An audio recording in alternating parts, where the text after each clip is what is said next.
Assim, um grande problema é porque desde a história do Freud, da banalização da psicanálise e tal, vem aquela história de que a culpa é sempre da mãe. Isso hoje virou um problema muito sério. E isso vai gerar um mercado, talvez, um mercado para cuidar dos pais culpados porque os filhos têm transtornos mentais? Esse mercado já existe. Quer dizer, muitos profissionais que atendem crianças ou adolescentes também atendem pais. Ou um profissional está atendendo o filho ou a filha e um outro profissional está atendendo a mãe ou o pai, ou os dois. E aquele que atende a criança ou adolescente, muitas vezes demanda a presença dos pais no tratamento, porque afinal de contas você está tratando como uma criança, né? Então, e ainda, eu considero hoje atendimento de crianças em psicologia um trabalho de enorme risco para o profissional, eu quero dizer, enorme risco, porque você está mergulhado justamente no vespeiro. E há uma tendência hoje que é o maior pecado que você pode cometer do ponto de vista etiológico, ou seja, discutir a causa, é aquilo que antigamente se falava, não, a mãe é a culpada, né? Aquela coisa do Freud, aquela história lá. Então, hoje as mães elas estão em redes sociais, elas estão em bolhas, elas estão em grupos, elas estão ativas.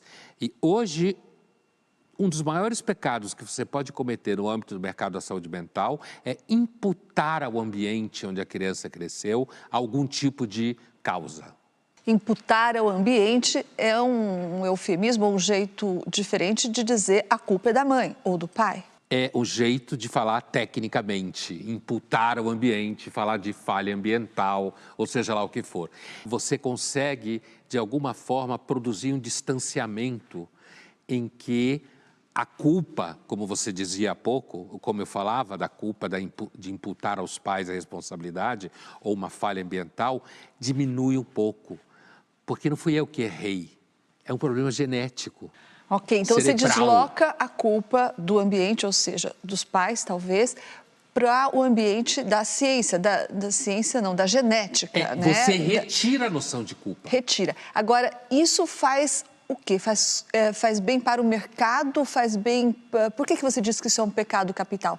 Imputar ao ambiente. Porque ninguém aguenta ser responsabilizado, além de todo o trabalho que você tem quando você tem algum filho com algum quadro clínico delicado, é muito difícil para os pais aguentarem, além da lida com o quadro dado, a responsabilidade de ficar pensando que foi ele o responsável por aquilo. Entendi, certo? mas trata-se de uma mentira, então, que os profissionais... Não se trata de uma mentira. A situação aqui é bem mais complicada do que isso. Primeiro, não se tem certeza.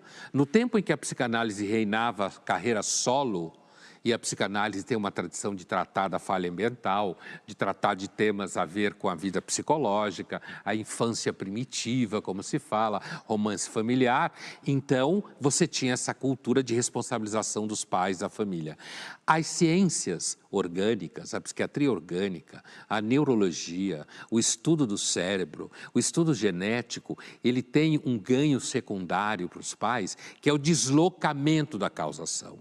Na verdade, ninguém sabe, Thaís, exatamente a causação, certo? Alguém te dá um diagnóstico e o diagnóstico funciona. Pode remeter a um tratamento específico, remeter a uma medicação, mas a causa, se alguém pergunta por que há um aumento de casos clínicos como o psicólogo aqui nos falou, pode ser mais diagnóstico, mais identificação, mais ferramental, a gente não tem como comparar como era antes, certo? Mas, evidentemente, nos últimos 25 anos, grosso modo, esse sintoma cresceu muito. Por quê? Por quê? Alguém que pudesse responder essa pergunta e não me viesse com resposta do tipo causas econômicas, sociais, políticas, biológicas, transcendentais. Por quê? É provavelmente um tema que está além da possibilidade de determinação efetiva e definitiva da etiologia, do aumento, eu quero dizer. Né? Agora, você retirar o tema da falha ambiental, não se trata de dizer que é verdade ou mentira. Primeiro, não se sabe onde começa uma coisa e acaba outra. Né? E com o avanço das pesquisas, em ciências médicas e orgânicas, em psiquiatria, neurologia e tudo mais, vão aparecendo artigos que vão remetendo à causação que não tem a ver com o comportamento dos pais. Isso é bom para os negócios e é bom para os pais, porque alivia o sentimento de que eles são responsáveis. Agora, onde está a verdade definitiva sobre isso? A ciência não lida com verdades, ela só lida com fatos. E às vezes. Descubra sua personalidade com o teste Pensax. Faça o teste grátis e comece sua jornada de autoconhecimento.